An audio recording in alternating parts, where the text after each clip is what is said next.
There we go.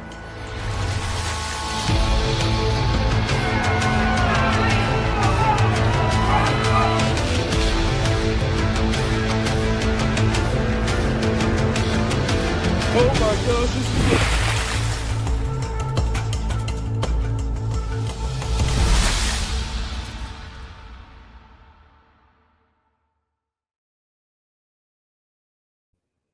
What's up, guys? Welcome back to another episode of the Think Outside podcast. Today, I took a little bit of a road trip this morning. I'm over here at Matt Becker's house in his garage, full of baits. It's phenomenal. What's up, Matt? How you doing? Good. Thanks for coming over and having me on the podcast. It's of pretty course. cool to we're here live in person. We got the whole production. I mean, you got like 5 people back here with cameras and mics. It's incredible. The producer back here. Yeah, we got mics over here, cameras, everything pretty much. It's the exact opposite of that, actually. It's just a laptop, and I had to provide the mic. So this is like bare bones. I love it. I showed up with a computer, and that's about it, and saw a bunch of turkeys, and I rolled in here. I was like, dang, I should have gone hunting this morning.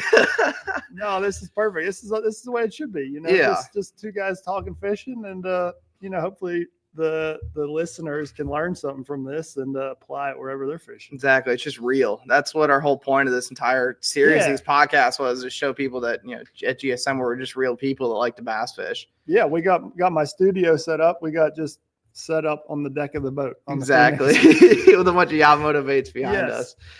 So this is perfect. Today we're really going to be talking about ledge fishing, guys, and I'm really going to dive in and ask Matt a bunch of ledge fishing questions. We're going to go over the favorite baits he likes to use from the GSM lineup and just overall ledge fishing baits, not even with our company.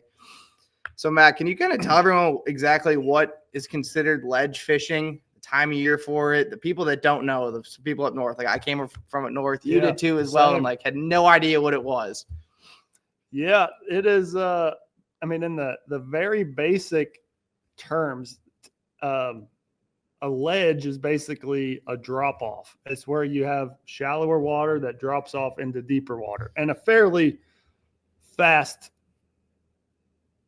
short region. You want something that drops off very quickly. That's technically a ledge, and that's what a lot of the the ledge fishing is here on the Tennessee River is kind of where it got famed. But me growing up north, that was basically a drop off to me. You were fishing a drop off, not a ledge up north, but it's very similar, and it sets up the same way. So basically, on the Tennessee River here, it's very popular because there's current that runs through the lake, and that current will hit that ledge and kind of position the fish that are looking for that bait that may be getting washed downstream. And I think they're just more oxygen, when there's current kind of flowing over them. So they always want to be around that current. And a ledge always has current because there's more water pushing over that ledge. Yeah, and it's kind of bringing bait over it. Yeah, it's bringing all the food and everything to them. So that's why it's always a great place for them to hang out and set up. There's always, fresh water kind of flowing to them, cooler water because it's going to be down. It's moving, it's a little bit deeper. And, a ledge could be, you could have shallow ledges that's in, 5-6 foot of water all the way up to 20 to 30 foot of water. So, there's not really a set depth. You're more so looking for that depth change and then where the current is kind of washing into that ledge. Would you kind of call it like a change just in the bottom? A change in depth is technically a ledge, and you want it to be over a fairly small area. Gotcha. I don't know what the exact measurement would be to determine a ledge. If you have a real flat, slow tapering depth change, that's not really a ledge. Generally, you're looking for more of those steeper drops where, it kind of drops a couple feet over 5 or 10 feet of actual distance. You want the depth to change a few feet in that range. So that's pretty much what a ledge is. But like I said, growing up north, I didn't have any of that as far as either. like the way the Tennessee River sets up. So I've really learned a lot about it over the last, I'd say 5 years, 10 years, probably 10 years. Probably 10 years is when I really, I went from knowing absolutely nothing about it to now I feel like I'm pretty good at it and understand the little nuances and whatnot and what to look for. So kind of going off of what do you look for? You pull up to Chickamauga. I guess, what time of year do you really like to start fishing offshore? Not even Chickamauga, all of the TVA. Yeah. Like, when do you like, all right, I'm going to start looking? I would say the month of May is generally when you're going to start looking. So basically you want the bass to be post-spawn. You want the bass to have already spawned, and after they spawn, especially the big females, after they go and drop their eggs and spawn, they start working their way back out to that main river and getting on those ledges. And, that's when they're looking for a big hefty meal that's out there on the main river. So rolling over. So basically if there is bass spawning on your lake on the Tennessee River, there's going to be bass that are on the ledges already. May not be bunches of them, but if there is bass on the bed, there's going to be bass on the ledges. And then as that bass spawn trickles out and finishes up, mostly all of those fish are going to be out sliding out towards the ledges. So it's just going to keep getting more and more.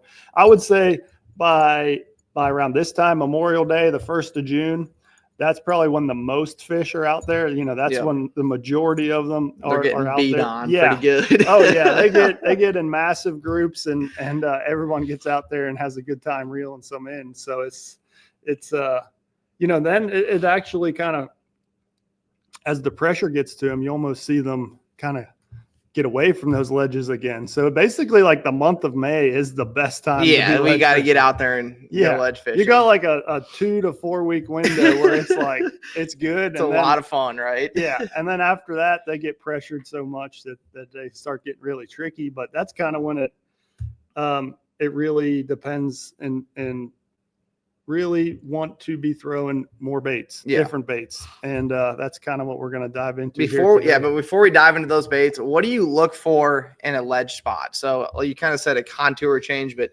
let's say you pull up to the lake, what exactly are you going to go idle? It's hard to show. We can't give up the juice. Yeah, you got to tell them just a little bit of a nugget. No, okay. So we'll drop a little bit of juice here. So this was something that I struggled with when I first started ledge fishing. I didn't really understand this. So we're gonna cut the learning curve for a lot of people that listen to this. Is basically if the current is flowing this way, so I guess that would be from right to left on our screen, you want a ledge that current crashes straight into. If up here is 15 feet and right here is 30 feet and that current is flowing this way directly into that ledge that comes up, that's going to hold bass 100%. So that is like the first thing that you want to look for is somewhere where that current runs straight across a hard ledge. It's going to pile up with shells. So it's going to be a nice hard bottom. There's going to be great current flow over that. So that's the first thing I look for, whether it's, creek channel ledges or, the mouth of a creek on the main river or just the way the river turns or something like that. But that is the first thing I'm looking for anytime I'm going ledge fishing is where a ledge perfectly tees with the current and runs right over it. I mean, that's a guaranteed. And you also kind of got to think about not that I'm saying I know much about ledge fishing at all. Oh, you do. Don't sell yourself short. You really got to think about where the bass are spawning, right? And where are they going to go to from when they're spawning next? Like, what is the hardest hitting spot with the current close to their spawning pocket? Would you kind of agree with that? Oh, yeah. I mean, that's a whole nother topic that we get into, but a lot of where you that's find too much juice right there. Well, a lot of where you find bass, basically from early pre-spawn to post-spawn is going to be based around where the bass are spawning. So if you know areas where the bass spawn very heavily, you can kind of go play backwards, kind of work your way back and find where those fish will be post-spawn and pre-spawn. So, knowing where the bass spawn is super important to finding them, after they spawn and they want to get out on those ledges. So if you know a creek that the bass spawn in like crazy, there's probably a ledge somewhere close by, whether at the mouth of that creek or out on the main lake. And a lot of those fish from that creek that are spawning are going to go right to there. So that's always,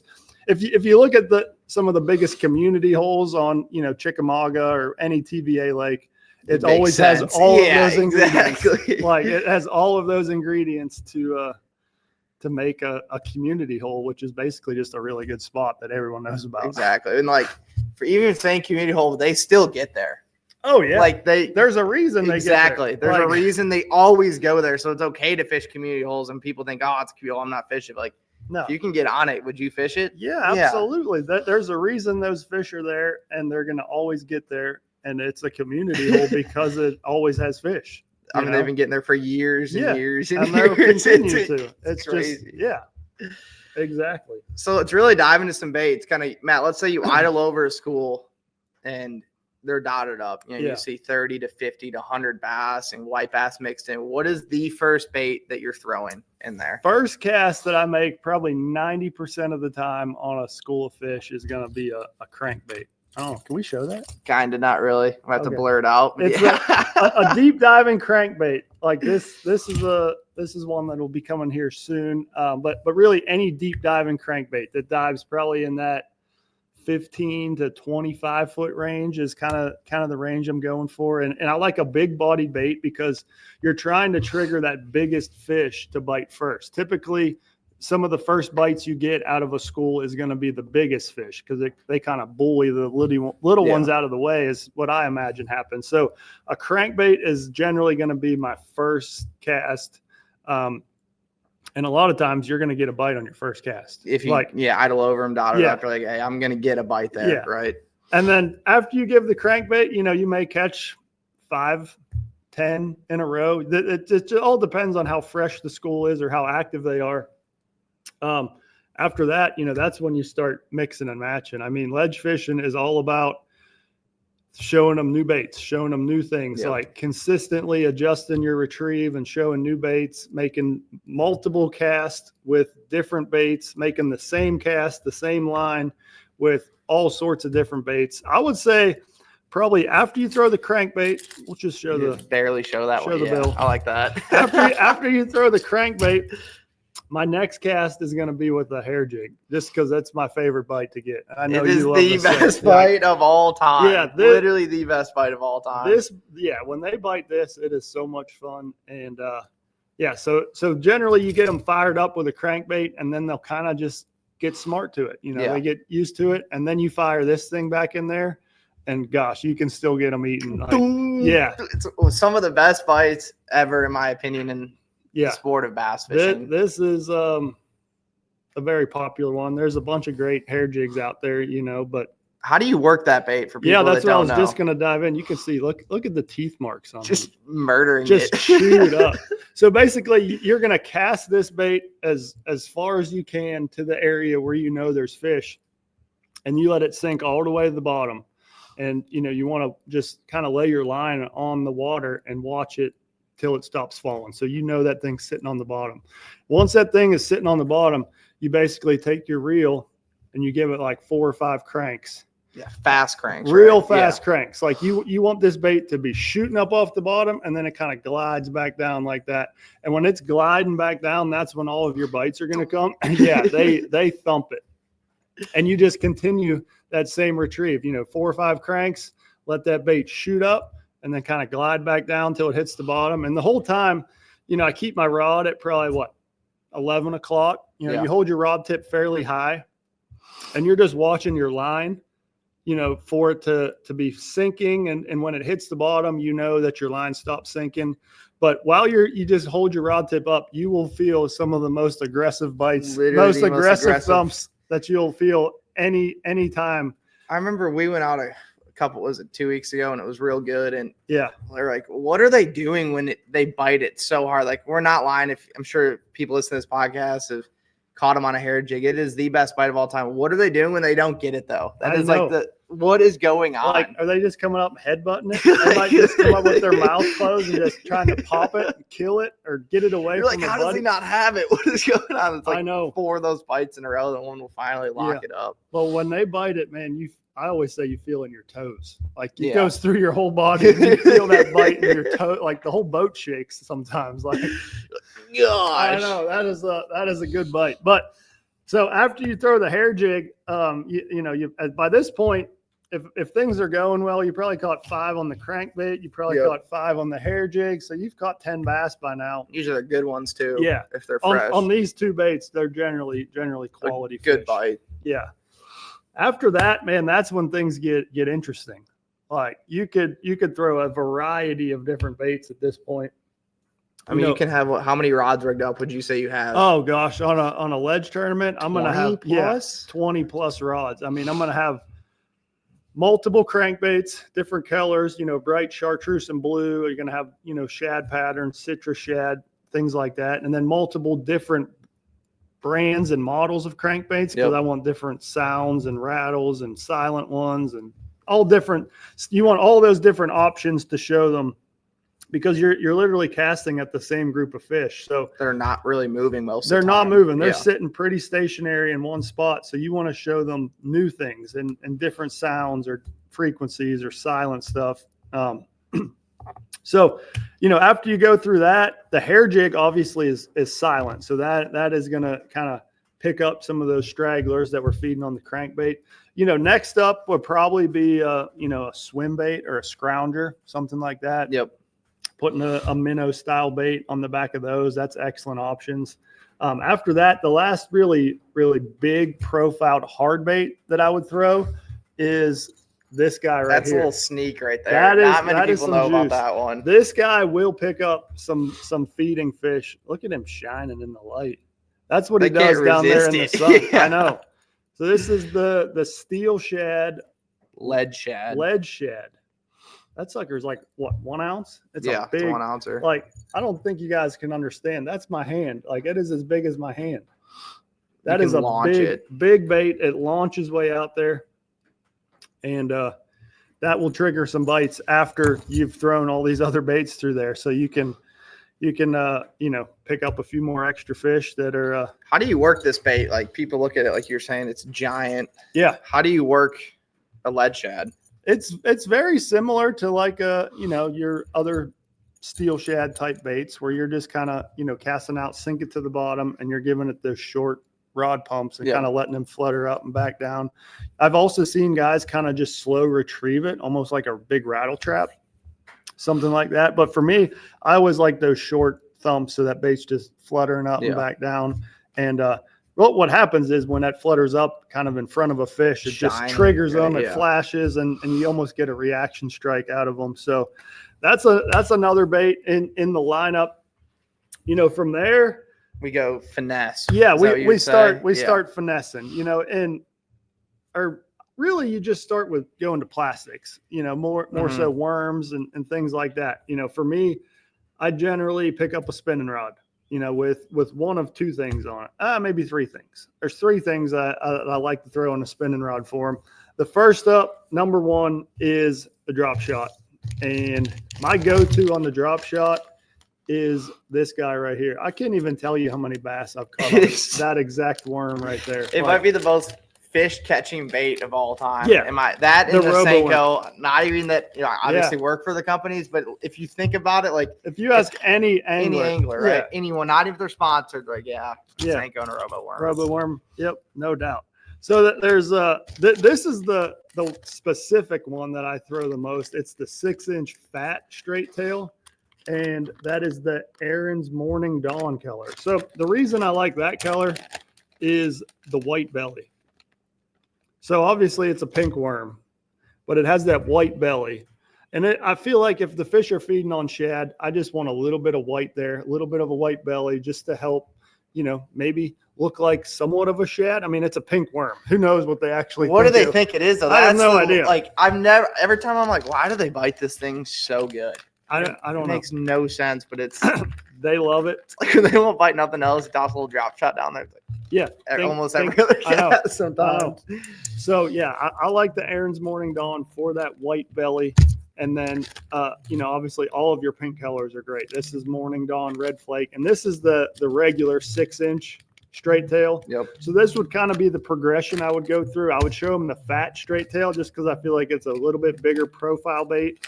And you can maybe still trigger one of those big fish that are sitting around, and then go to the little bit smaller straight tail worm, just a little bit thinner. Yeah. So after the drop shot, what do you think we go to? Should we show them the Nico? I don't know. This one's like all-time favorite right here. Yeah. You kind of got onto this. I did a hard tour. I never even thrown my hat for years. I never even thrown it before this year, and I was on, I think it was Gunnersville 3 weeks ago, and we absolutely murdered him on this worm right here. It was so fun. Yeah. The sneaky Nico worm for this is like a finesse presentation, but it targets big ones. Yeah. Because it is such a big worm. It's the 7.75 inch cut tail worm. So this is the red shad laminate color. That's a great one. I like the I guess plum candy. Plum candy is a good one. Watermelon red, all of your green pumpkins, that always catches bass. But I like going with the red colors for some reason as that water warms up. Especially in my worms. Like I like that plum candy. What do you think? Like, why is the Nico worm, especially a bigger one, such a big bite getter on a ledge? Because, like, obviously we showed these two. Like, you throw that in first, but if you're on a really good school of fish that you believe is the winning school, like you're fishing a 5-fish tournament, like, hey, I can win the tournament, or you pick up that. Why is that going to get a bigger bite? Well, it's just such a big profile. That's the first thing, is it just looks like a big meal for those fish. It's a big profile worm. And then the other thing that I really like about this worm in particular is it falls really slow. So it's a big profile worm, but you can really get a finesse approach for them and have that really slow fall getting down to the bottom. And then as you work that bait, rigged on a Nico rig with generally, probably a 1/8. Yeah, even if it's windy, 3/16 or 3/16 something. You could go up to. It's a heavy worm too, though. The worm's heavy in itself. It's kind of made with close to the same material as like a Senko, so it sinks pretty fast by itself.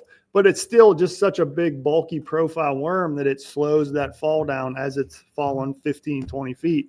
So they can actually see it falling, and it just looks like a big presentation, big meal for them, and it really targets those bigger fish. And then the other thing that doesn't really get talked about, going back in, I got to show this, is the tail. Yeah, so a lot of your finesse style worms have more of just a straight tail, or lately you've seen just like a little bulb on the back. But this one actually has that little paddle there. So when you rig him up Nico style like this, and as you're working this bait, this tail actually kicks like it's swimming, like kind of like a shad tail kicking, and that really entices some of those big fish. So that's just another reason that the cut tail worm is a sleeper bait. Not many people know about it. No, it was kind of popular, a little while ago, and I got on this deal, and I haven't really talked about it a lot lately, just because I was like, we were at the boat, and I was like, dang, I should probably promote this thing a little bit more. And it's like, no, keep that one under wraps. We should. We got one more ledge tournament coming up in Kentucky Lake in a couple weeks. So after that, it's full go, right? Yeah, I can promote it pretty heavily. We just don't want all of our competition getting on it. Exactly. That's the main issue. But man, other than the Nico rig let's dive into the Carolina rig. That's a staple. Would you agree with that? Carolina rig is a staple. It's something that I feel like it's overlooked lately. Definitely overlooked. And it's something, I'm not going to lie, I kind of had mixed feelings about the Carolina rig. I was like, there ain't no way I'm throwing a Carolina rig. Like, no way. And then I started throwing it probably 3 or 4 years ago, and it flat out catches them on the ledges. Yeah. Like, there is something to it where they absolutely love it. There's a couple baits I like putting on it. Obviously like a brush hog style bait's very popular. I like putting kind of a straight tail worm that floats. And that's this guy right here, the Slinko. So this is made of floating plastic. Yep. So when you put him Floats on, up. a Carolina rig, if I could get the worm out, he floats up behind the weight, so he's floating up there, and it gives it a different look. You can see he's very soft, has lots of action. Generally, I'm rigging him up on like a worm style hook and just letting him float behind that Carolina rig. But, the whole key with Carolina rigs is as you're dragging that bait, this thing is almost swimming behind the weight, and almost looks like it's floating. Yeah, it's kind of floating back here, but as you're pulling it, that thing swims. And having a real soft bait like this allows that tail to kick, and it really just draws their attention from a decent ways away. And it almost looks like a shad chasing something that's on the bottom. You know, if your weight's dragging on the bottom down here, Never even thought about and that. something is coming behind it, it looks like something's chasing it, and it draws attention over. And Like, I what's think, going on? yeah, right? Hey, fish we are need like, to go over there and yeah, see like that. what something's feeding over here. I Mhm. need to go investigate. And then they see your bait that looks pretty enticing to them, and they go and eat that. So Do you kind of put a weight, and then I don't know exactly what it's called. I'm not a great Carolina rig guy. Do you put on like so it clacks kind of? Do you like doing that? So I like using one little tip right off the bat on Carolina rigging is I like to put a peg in front of the weight. So that weight is not sliding way up your line. So I put a peg first. Okay. Then I'll slide my barrel style Carolina rig weight on there. Okay. So I like a tungsten weight just because it's heavier and it ticks off the bottom a little bit more. If like hits a rock, it's kind of making some kind of commotion. So the tungsten is making a sound in itself. But then after you got the peg, you got the barrel weight. Then I put 2 glass beads. So the first bead is gonna sit up against the tungsten weight, and then the second bead is there mainly to protect your knot that you tie to your swivel. So the tungsten weight isn't hitting that. So the tungsten weight isn't sliding into your knot and damaging that. So that first, or I guess it'll be the second bead that you put on the line, but it's the first bead from the swivel.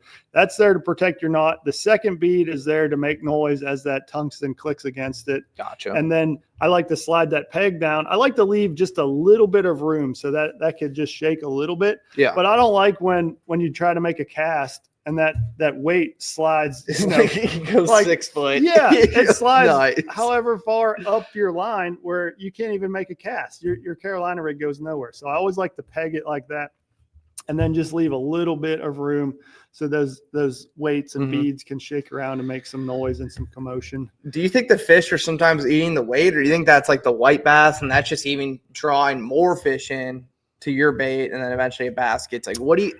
Obviously, I'm sure you felt it too. Like, yeah, they're not biting my worm; they're biting something like they're biting the weight or something. There's definitely times I think they've eaten the weight, but I don't think there's much you can do about it. They're like, obviously there's times they do that with a drop shot as well. Yeah. And I feel like it's just part of it. I feel like the weight and the beads and stuff is drawing that commotion. So they may pick up your weight or be looking at it. But once they see your bait right behind it, I think generally they're going to be looking for that bigger meal. But it definitely happens for sure. You'll feel that bite, set the hook. There's nothing there. You're like, what the heck is going on? Honestly, you've seen it a few times where you'll get a bite, you'll reel down, set the hook, and a fish will be snagged in the back or the tail or something. And I think they had it in their mouth, the weight in their mouth, and you set the hook. Crazy. And the hook just came flying behind and just somehow got him. Yeah. He's in the boat. I think that's how that goes down on a Carolina rig. But you want to talk about your little MLF 2.5 hour period of magicness on Chickamauga with the Carolina rig real quick? We had a time on at Chickamauga. So there was to start the second period on day one, I kind of went through the same progression that we just talked about. I made a few casts on the crankbait. I caught us a few, picked up the hair jig, and I missed a couple. I got some bites, missed one, lost one, caught maybe a non-scoreable, and I knew there was a lot of fish sitting right in front of me. So the next bait I picked up was a Carolina rig, and I threw it into this group of fish, and I literally got a bite every single cast for an hour and a half straight. It was insane. That is insane. Every single cast I got a bite. Now, granted, it was a pretty long cast. It wasn't like you just throw it out there and get a bite instantly. Right away. Like some of these casts were taking 3, 4, 5 minutes. Like I was really soaking it in there. Yeah. But I did not make a cast in that hour and a half where I did not get a bite. It was pretty incredible. Gosh, it sounds they like weren't fun. all scoreables, but it was a lot of fun. And a fish catching period. And at the end of the day, that's what there's everyone a lot likes of bass doing, is catching there, fish, right? I took you there the next week, and there was a few bass there still. Throttled them. There was a few bass still around that area, but I'm curious if they're still around. I think I'm gonna go back out on Chickamauga next week. Yeah. Apply some of these same baits that we're talking about here and see if we can't reel a few in. Exactly. So before we wrap up, obviously you fish MLF tournaments. It's mostly as many fish as you can catch. But for people that are not fishing that kind, how do you know you found the winning school? Like, let's say you're in practice and, it hits you, you're like, hey, that's the winning goal. I'm sure it's happened to you before. You've been living down here for a couple of years now. You fish ledge tournaments. You're like, hey, I can win the tournament here. And then how do you progress through that in the tournament? Do you sit on it all day? Do you rotate spots? Kind of what do you do? Man, that's kind of the hard part of ledge fishing, especially, currently as we speak, is the strategy behind when to leave, when to stay. Yeah. A lot of times if you're in a big number of boat tournament, if you're in a 150, 200 boat tournament on Chickamauga, there's not 150 places that the bass are going to get piled up. So what, 30? Yeah. So in a situation like that, you're probably going to have to camp on one or two places. If you can get one to yourself, you're going to have to camp there all day. But with like the Major League Fishing format, we're only fishing against 65 guys this year. So y'all could kind of rotate around. And you would say half of those, or maybe 3/4 of those, fish shallow that week while we were on Chickamauga. So there was a lot of room to move around on those spots, and you just kind of bounce around. Man, that's kind of that's the $1 million question. It's, if you got a place that has a lot of big ones on it, it's hard not to just sit there all day. But there's also something to running new places and letting those fish set up while nobody's there. It's a tricky question for sure. For me, I always, if I'm picking a place to start, start the tournament day or my number one spot after practice, I always just try and pick the school of fish that has the most fish in it, just because the odds are there's going to be some big ones mixed in if there's a bunch of bass there. Yeah. Gotcha. And then if you got to move on from there, kind of rotate through kind of the order of, what school has the most fish, or if you have a place that you think only has big ones, chances are you're not going to catch all of them. Yeah. You may catch one out of that group, but they smarten up pretty quick. So that's why I always try and fish the schools that have the most fish in them. And there's going to be big ones mixed in with those. Totally. So we kind of recapped of, what you start off throwing, what you go into finesse. Do you got anything else you want to say for ledge fishing tips? Ledge fishing tips. So the number one most important thing on ledge fishing is going to be boat position. Yeah. That's more important than realistically any bait you throw or anything else.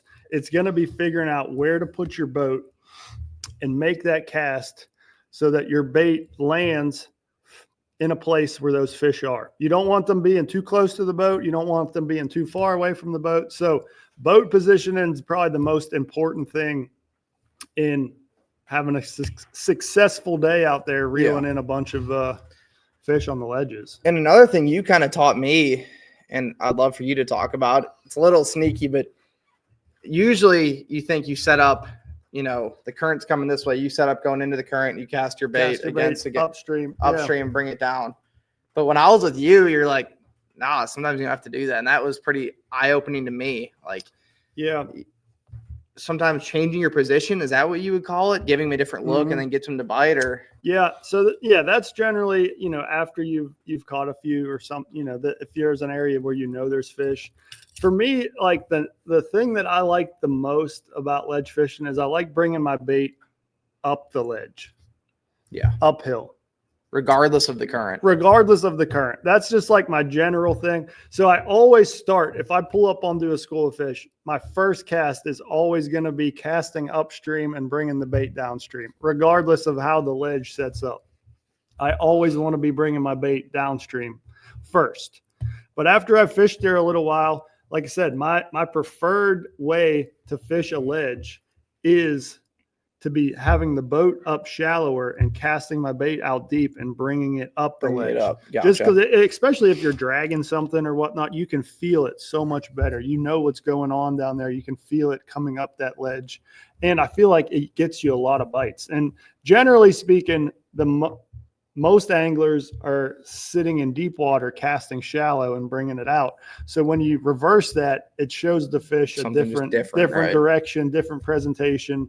And that kind of goes all along with the boat position, and is just figuring out where those fish are positioned and then where you need to put your boat on both sides, all sides of them, really. You know, I will, if there's a group of fish sitting here, I will literally do a 360 degrees around that group of fish and throw at them from every angle to figure out where exactly they want to bite that day. Because it changes day to day based on the wind, the current, whatever it may be.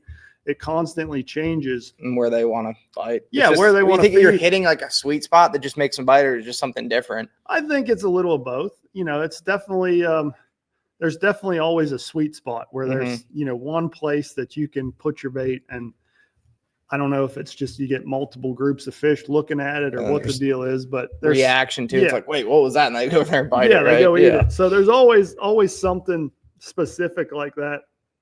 But definitely you want to show them different angles for sure. Don't just throw the same way and then leave. Yeah. I guess to kind of wrap up, we talked about this for a while when we went fishing the other week. Like, where do these fish go at night? I even talked about with Jake Lawrence on the last podcast I did about ledge fishing. You know, obviously the fish bite the best, you agree, before dark, right? Yeah, right before dark is when they fire up. Where do those fish go? The hundreds of fish that are on this spot. What do you think? I love asking this question. Where do you think they go? Like where do they spend their night? The night, and then even in the morning, you pull up to a ledge at 7 a.m. Yeah. Usually they're not there. I know. And they kind of swim to it. Like, what are? I don't know. I really don't. Is that the $1 million question? It kind of is. I feel like they may just kind of slide off the ledge. You know, if they slide up there to feed, they may just kind of slide off into the little bit deeper water and just kind of hang out, meander around. Yeah, just won't be bothered down there. You know, they can just kind of hang out and, you know, relax for the night. And then when the morning comes, or they turn the current on. What is it, like 9 o'clock usually? Or yeah, 8:30, 9. Yeah. So that, I mean, it could be a current thing. You know, they may not pull as much current overnight, so they just kind of slide out and roam around. But it's yeah, that's $1 million question. If I knew, I don't know if I'd tell you anyway. Awesome. Well, Matt, I really appreciate you talking to us about ledge fishing. Yeah. I learned a lot. Hopefully everyone else did. And please subscribe. I guess let's just do a little bit of a giveaway here. Let's give away some of these baits. Why not? Not my baits. Come on. Come on. No, you got a whole bait wall of them. Just check out the Instagram, the baits.com Instagram. We'll be doing a giveaway on these baits. The Robo Worm, Steel Shad, maybe this little Bill Lewis. How about sneak right here? Cut tail. Should we include those? I don't know. Awesome. Thanks everyone for joining and tuning in to the next one. See you guys. Oh, there we go.